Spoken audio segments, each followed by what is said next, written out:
Umayon sa plano natin ang nangyari dun sa service awards. Iniloko ko ni Balmores na magtrabaho sa law firm niya. Lahat ng information na mabibigay sa akin doon, ibabato ko sa inyong dalawa for validation. Sabi na lang kung sino yan, wala kasi si Dad dito. Hindi mo ko kilala. She's been blind for several years now. And gradually meron ng improvement. Wag na wag mahuhulog yung loob mo. Anak siya ng mortal nating kaaway. Alam mo, parang familiar siya. Parang kilala ko yung boses niya.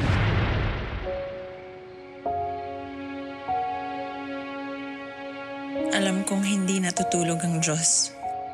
Balang araw, babalik ang paningin ko. Anong nangyari sa'yo, Mercy? Bakit? Paano ka nabulag? Yun ba ang dahilan kaya hindi ka tumupad sa usapan? Hindi ako nawawalan ng pag-asa.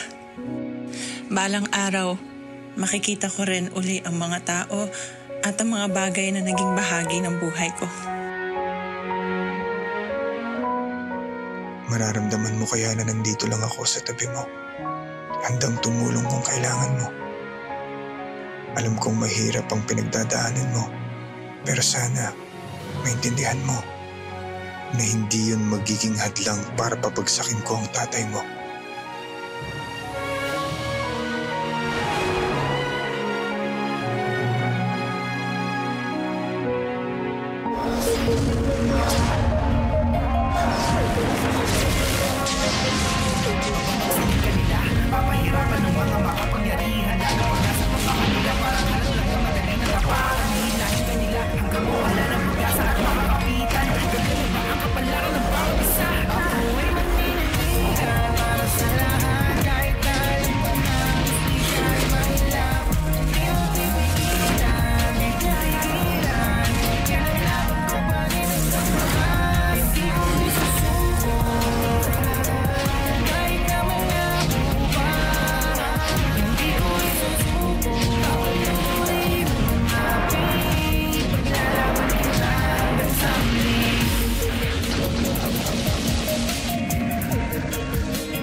Are you comfortable? Okay, don't forget to pray, my love, okay?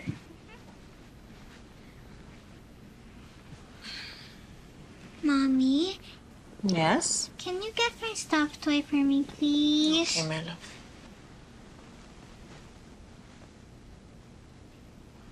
Here you go. Thank you, Mommy. You're welcome. Sleep well, okay?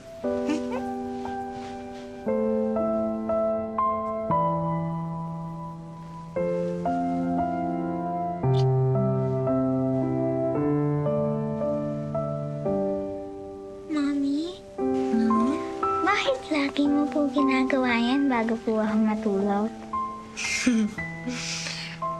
Baka sakaling magmilagro ang mga palad mo.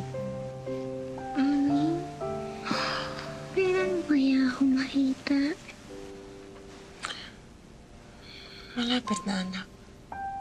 Don't worry, okay?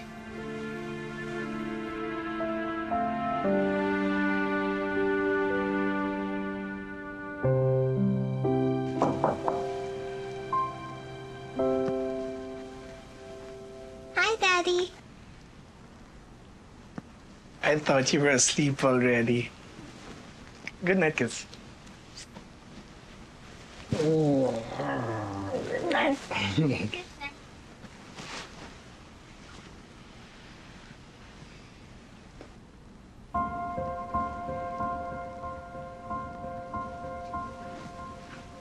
Sleep na.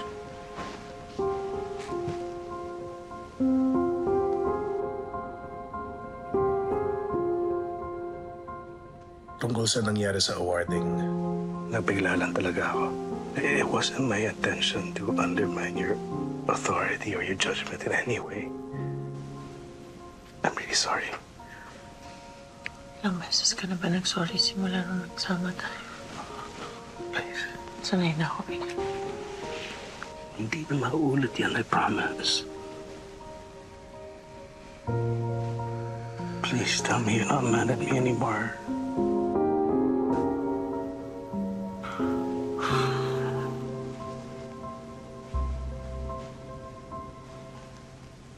Thank you.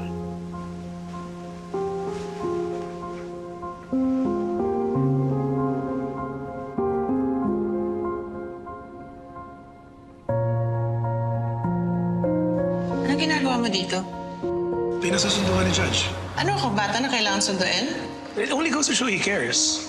Cares? My dad is not a caring man. He's a controlling father.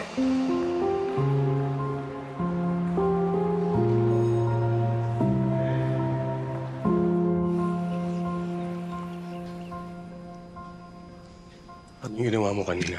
Bakit mo ako pinasundo, Dad? Kay Miguel? I can handle myself. Ano ba masama doon? Sinunod lang naman ni Miguel yung inutos ko sa kanya eh. Isa pa, gusto ko lang na maging safe ka. Ano ba kinakatakot mo, Dad? May ginawa ka bang masama sa mga tao? Matanda na ako, Dad.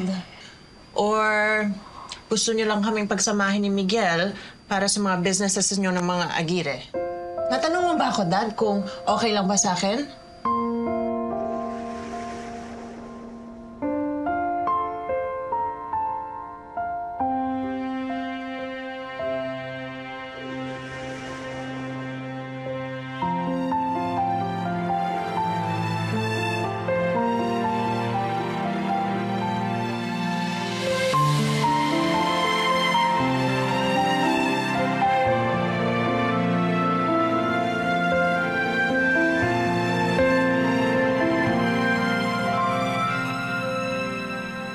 Who's the father of your child?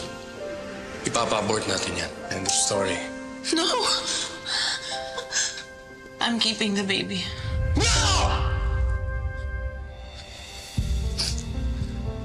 You will never make decisions in this house. You hear me?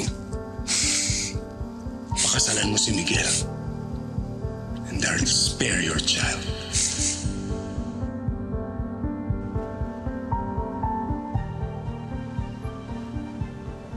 I can make you happy, Mercy. I'll help you forget that guy who left you.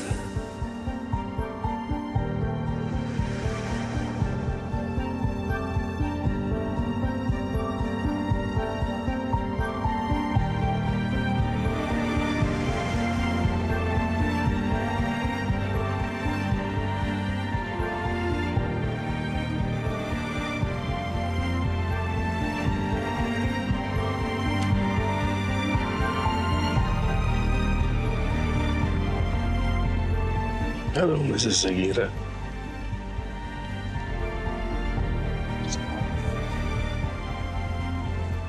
Miguel, pwede magpahinga na tayo. No, what's happening right now? We're waiting all day. Miguel, Mercy, asawa na kita. May obligasyon ka sa akin. sinabi mo magpahinga tayo.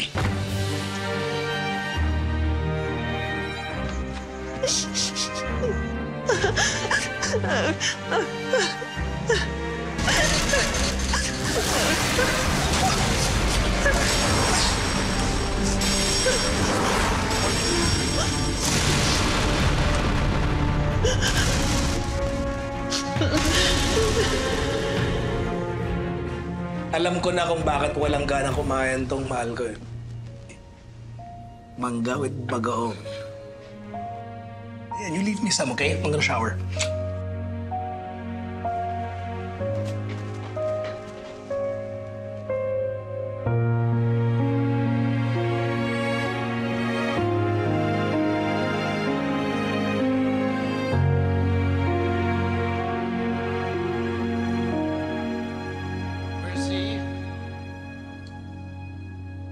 Mercy!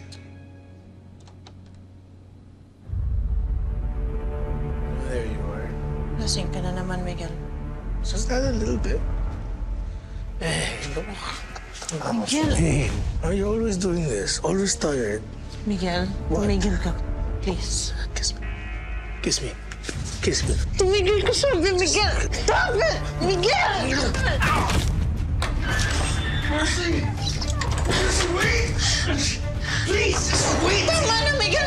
Hayop ka talaga. Bitiwan mo ako! Hindi ko sinasadya. Just stop it! Bitiwan mo ako! Listen! Maawa ka sa Hindi ko nga sinasadya! Just listen!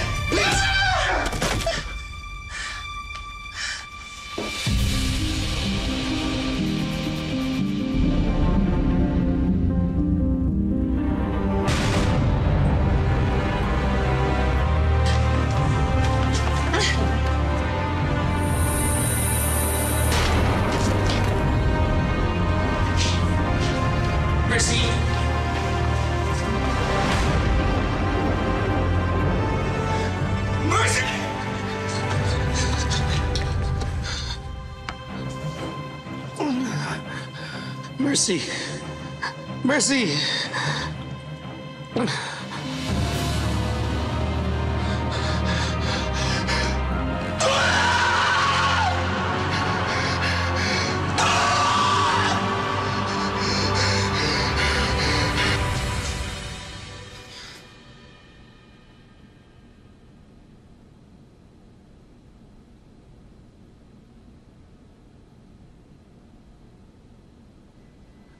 Mercy.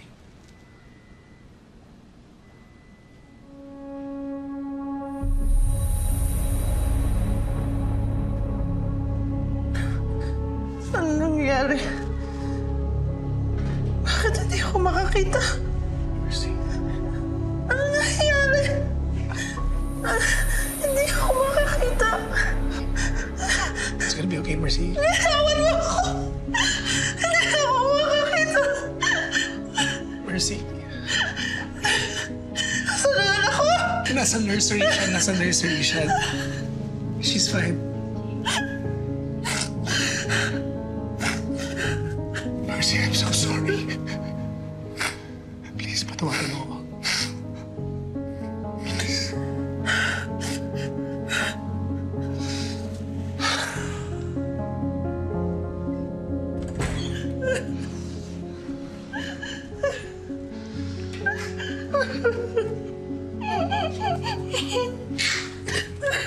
Anong nangyari sa anak ko? Bumababa po siya ng hagdanan, tapos bigla na lang siya nadulas. Naapektuhan po yung mata niya.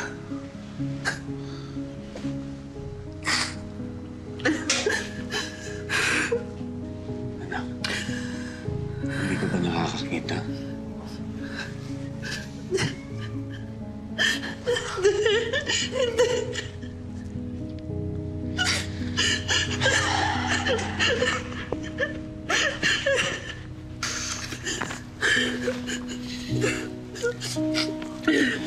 Huwag kang mag-alala. Hindi kita pababayaan. Pangako yan. Gagawin kong lahat para makakita ka uli.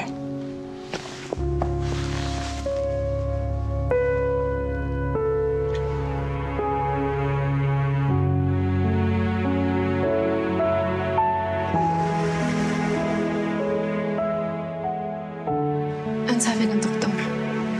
Traumatic optic neuropathy. Ano raw yun?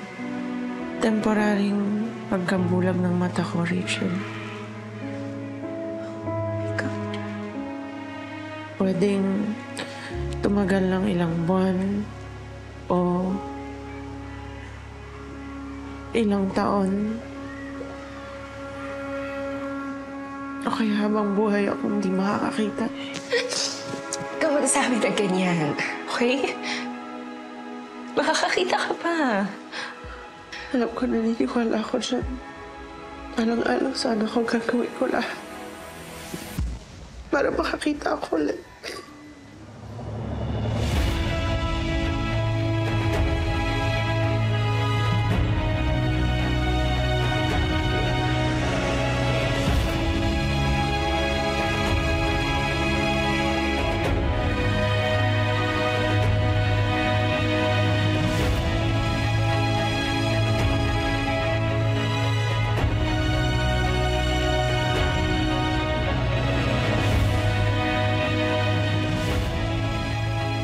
Hindi ako susuko, anak.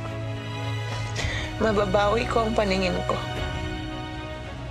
At pag nangyari yon, dadalhin kita sa isang mundong malayo sa kasamaan.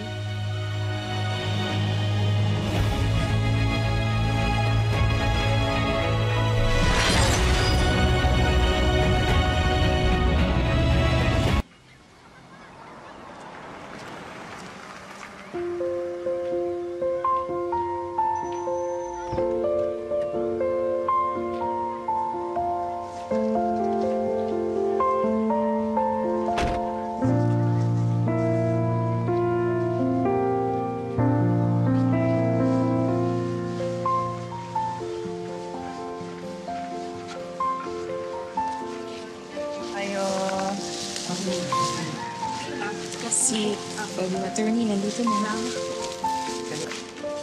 Magandang umaga, Mercy. Rachel?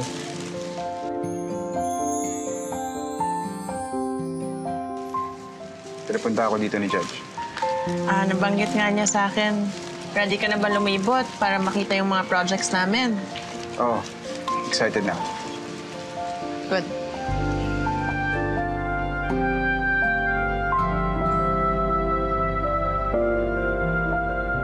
Sa ilalim ng batas sa Pilipinas ay tinataguyod ang equal opportunity para sa kababaihan. Ito ay naglalayong bigyan ng patas na pagkakataon ang mga kababaihan sa larangan ng trabaho, edukasyon, at sa mga iba pang aspeto ng lipunan.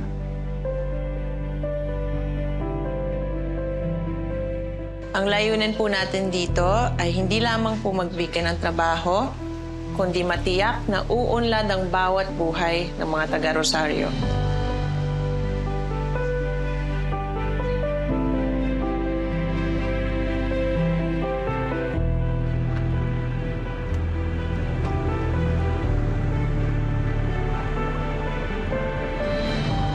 Sa February 26, pupunta ako ng San Isidro Park. Alas 3 ng umaga. Aantayin kita. Mercy! Siya, bitawan niyo ako!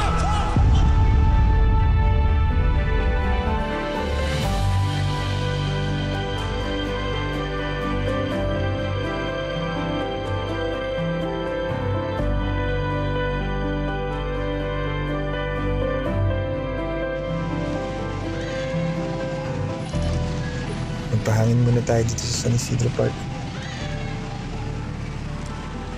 Sarap talaga na makasama mga tao natin.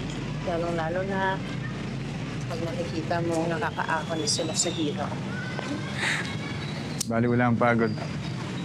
Sinabi mo pa, itong trabahong to, hindi ko talaga pagsasawakan.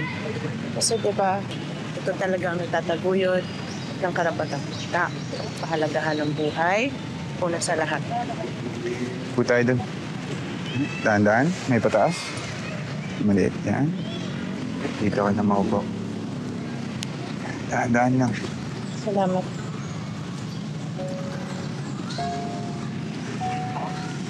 Alam mo, may naalala ko tuwing nakikita kita. Talaga? Sino? Si nanay ko. Pareng-pareho kayo. Mga sinasabi niyo, mga ginagawa niyo para sa mahirap. Saan na siya? Wala na.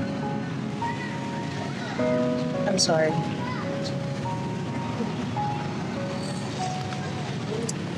Actually, may naalala din ako sa'yo. Parehong-pareho din kayo. Mabait, matulungin, mag-anak sa babae. Nasaan na siya? Wala na lang. Sorry. Okay lang.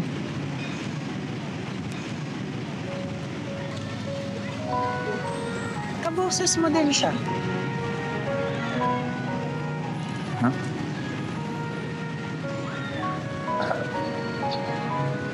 Norman?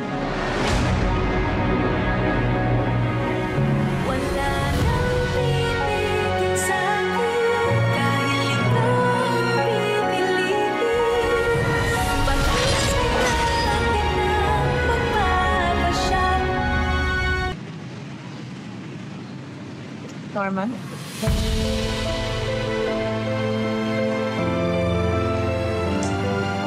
I mean, Norman ang pangalan niya. Dito dapat kami magkikita noon, kaso...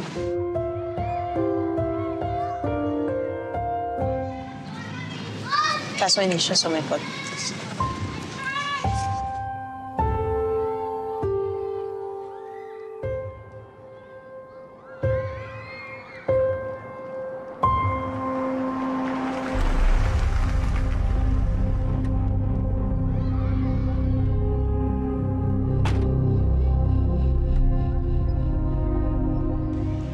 Anyway, mula noon, madalas na ako dito sa park na to. Ewan ko ba? Parang nagbibigay itong lugar na to ng pag-asa sa akin na pagiging maayos na ng buhay ko. Nakamag pa siya.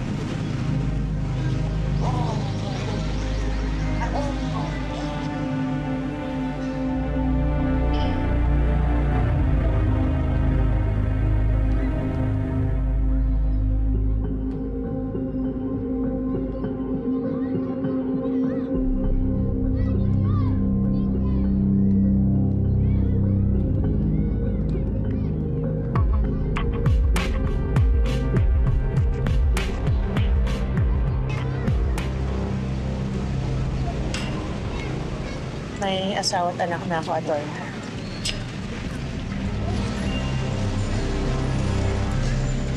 Kinikwento ko lang sa'yo ang nakaraan ko.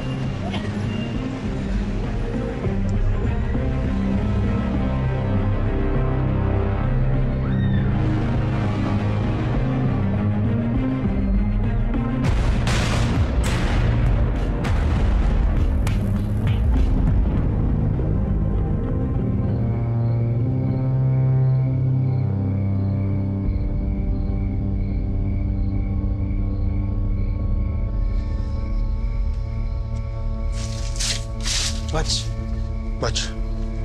Gusto tayo dumating ka. Alam ko di mo na ako sisiputin eh. Pasensya ka na, ngayon lang ako nakarating, Batch. Kailangan ko mag-iingat eh. Lumilipad ang tenga at mga mata ng mga hari dito sa Rosario. Anong balita? Yung 2 investigador na sumunog na CCTV dun sa palengke. Patay na raw. Yung isang nakapanood, yung nag-away. Si Master. Nasa Maynila. Nagtatago. Marami raw deterrents. Matutulungan mo ba ako kung saan siya makikita? Sa ngayon, malabo. Lahat kasi nung membro ng pamilya walang gusto magsalita sa takot. Pero, kayaan mo, Bats. Susubukan kong kausapin yung isang pinsan niya na nakakulong dun sa provincial jail. Malamang may alam yan. Bats, matanong ko lang. Ano ba yung nakita sa footage? Bats, yung 3 lalaki na sumunog dun sa bodega. Nakitang pumasok sa bakanting lote. Pagkalipas ng ilang oras, yung 2 natagpo ang patay. Yung isa naman, hindi alam kung saan napunta. Bats, kung ganun, pwedeng buhay pa yung isa. Na-identify ba kung sino-sino yung mga lalaki?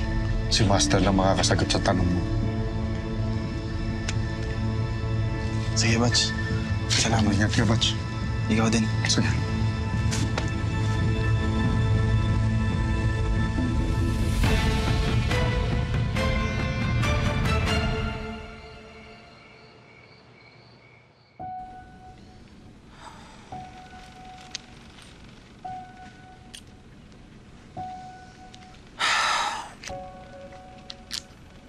Gagaling ako at lilinaw ulit ang mata ko.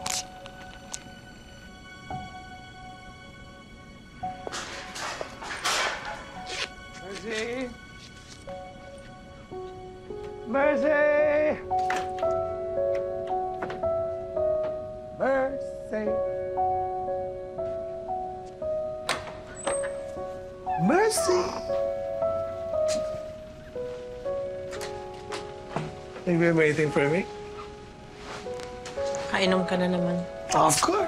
Pero konti lang.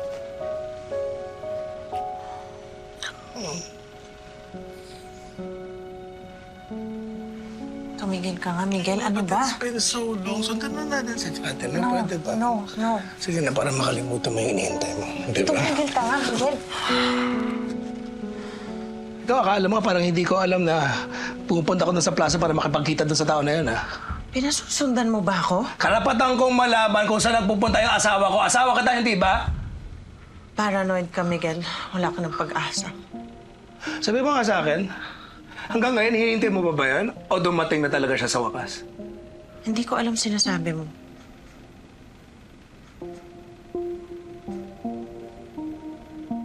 Si Attorney Espiritu ba yung iniintay mo? Inibitahan siya ni Dad sa foundation, di ba? Huwag mo akong lolokohin, Mercy. Pagsisisihan mo to. Matagal na ako nagsisisi, Miguel. Simula nung pinakita mo, totoo mong pagkatao. Pareho lang kayo ni Dad. Sarili niyo lang iniisip niyo.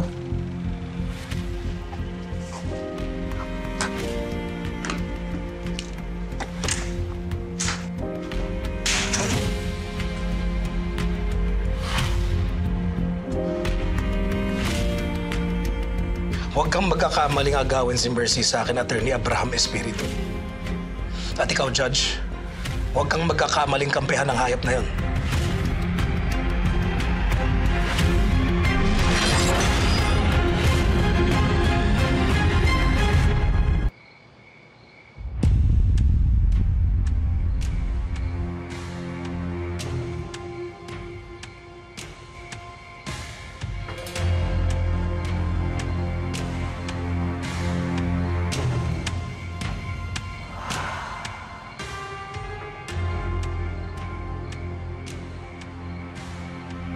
Kala ko ba tatlo to? Bakit dalawa lang? Kabo, totoo ba'y nabaltaan ko sa kontak natin sa Bicol? Pinacheck namin, hindi naman si Atoy. Mukha lang. Tiyakin mo. Dahil pag nabaltaan ni Judge na buhay pa yung taong yun, yari tayong dalawa. Basta naman, 6 na taon natin hinahanap yung tao hindi rin lumutang. Tapos 2 bagay lang yan. Pwedeng patay na, nagtatago o nananahimik. Hindi ako makakampante hanggat di ako nagiging sigurado na patay na yung hayop na yun. Siguraduhin mo inuungod na yung bangkay ng hayop na yun. Okay, boss. Sabi mo eh. Pag ako nayari kay Judge, bago niya ako mapatay, uunahin kita. Naintindihan mo? Yes, boss. Kilos na.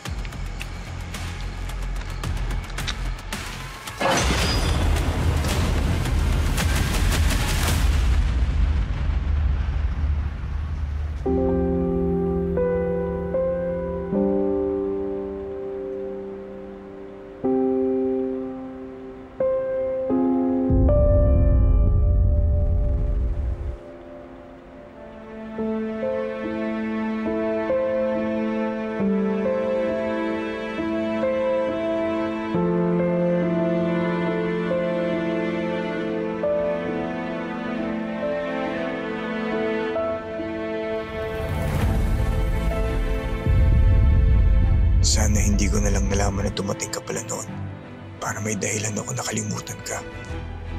Sana hindi na lang kita nakita ulit dahil kahit nasaktan ako noon, kahit nalaman ko na may pamilya ka ng iba, hindi ka pa rin nawala sa isip ko. Pagbabagsakin ka nila, papahirapan ng mga makapangyarihan, lalo pag nasa baba ka nila, para kalang langgam madali na tapakan, hihilahin ka nila hanggang mawala ng pag-asa at makakapit. Nabanggit sa inyo si Rudy Magsili. Malamang maaalarma na si Balmores. Sigurado akong marami itong alam tungkol kay Balmores. Agapan mo mabuti ang issue na yan, bago pa lumala. Dahil kung hindi, ikaw ang malilintikan. Ano nangyari sa kanya? Tira depress hanggang sa trabaho. Alam mo yun, pag-alagala. Hoy! Nandito yan, pakalat-kalat sigurado ako. Ate mo?